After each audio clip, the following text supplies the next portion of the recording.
This is 6.5, lesson 1. So for this lesson, we are going to simplify expressions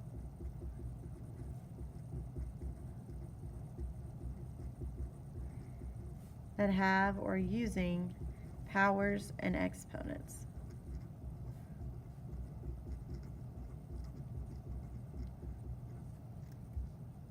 So a product of repeated factors can be expressed as a power, which means that we are using an exponent and a base.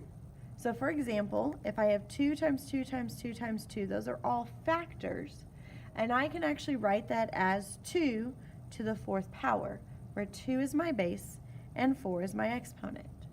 So looking at this table, we can see how we pronounce powers, how we describe it, and then what our factors are. So 3, or 3 with an exponent of 1, we read as 3 to the 1st power, which is just 3. 3 with an exponent of 2, we read as 3 to the 2nd power, or 3 squared, and that is 3 times 3. 3 with an exponent of 3 is 3 to the 3rd power, or 3 cubed, and that is 3 times 3 times 3. 3 with an exponent of 4 is 3 to the 4th power, or just read it as 3 to the 4th, which is 3 times 3 times 3 times 3. So let's do some examples of this. Our first ones ask us to write each expression using exponents. So I combine my common factors. And so my first factor here is -2. And since I have 3 of them, I'm going to write -2 to the 3rd power. Notice our negative numbers have parentheses around them. Make sure you keep that when you rewrite this expression. Then we're going to say it is times. Our next common base is 3. And since I am multiplying 4 of them, that is to the 4th power. Letter B. We only have one common base, and that is 1/2. And we have 4 of them, so we're going to say to the 4th power. However, it is hard to tell whether this is just 1 to the 4th or 1/2 to the 4th. So anytime we have a fraction, make sure you put parentheses around it.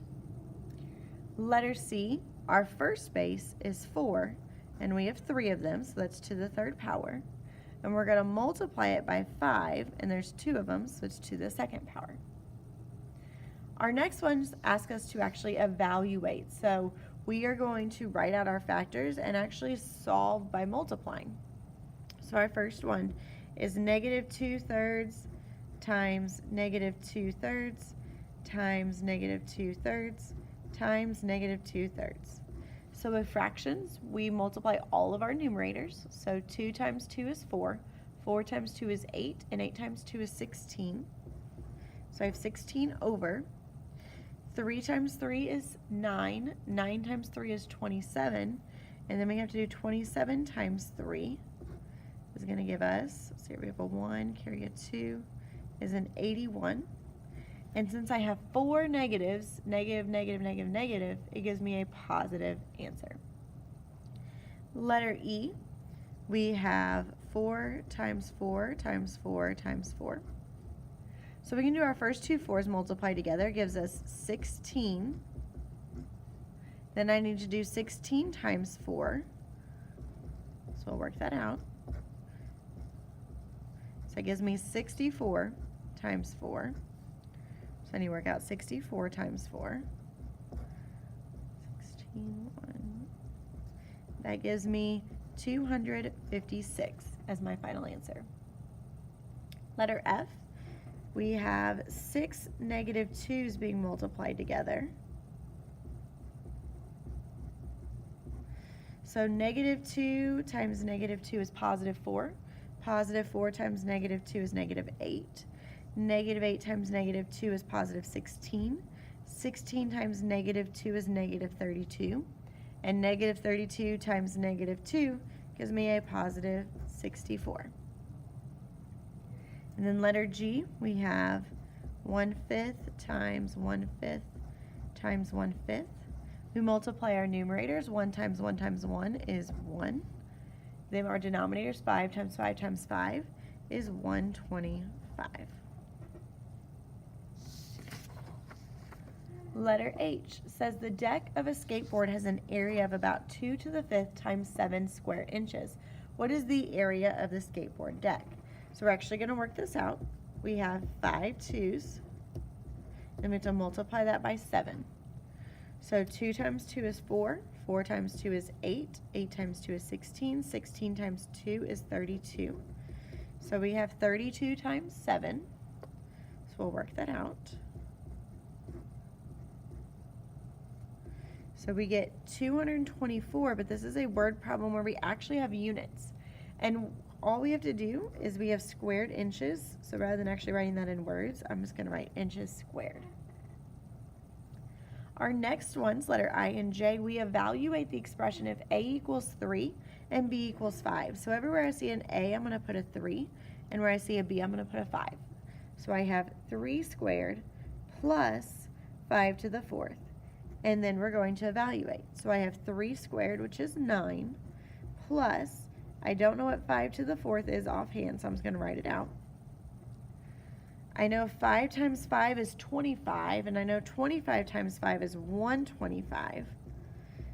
So I still have to do 125 times 5.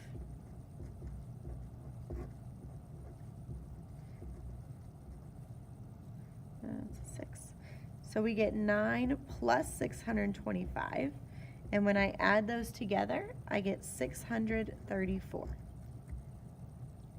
Letter J, we're going to plug in 3 for A and, and 5 for B, so we have 3 minus 5 on the inside. Now this one, since by our order of operations we do parentheses first, we're actually going to go ahead and do 3 minus 5 first to get -2, and that number gets squared. So I have -2 times -2, which is a +4. Okay, down at the bottom, we're going to do a very similar thing, except for this time C is -4 and D is 9. So I have -4 to the 3rd power plus 9 squared. Okay, I don't know what -4 to the 3rd power is, so I'm going to write that out longhand. Plus, I know 9 squared is 81, so I can go ahead and take care of that. So I have -4 times -4 is a +16. So I still need to do 16 times -4. So we have a 2. So I get 64, so it's going to give me a -64 plus 81. If I don't know what that is, I can do 81 minus 64. And that's going to give me 17 as my answer. Letter, let's see here, okay, L. This is letter L. So we have, instead of C, we have -4 plus 9 inside our parentheses.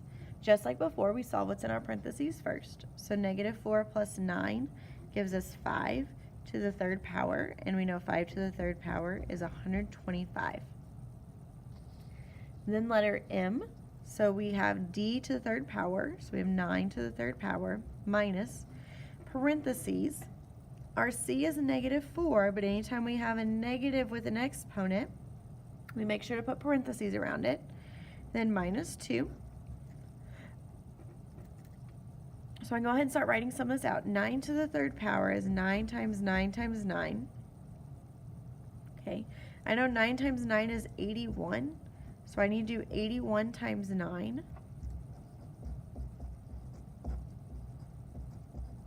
So this part right here is 729 minus -4 squared is 16. And I have 16 minus 2 in my parentheses. I do parentheses first. So I have 729 minus 14, which is going to give me 715.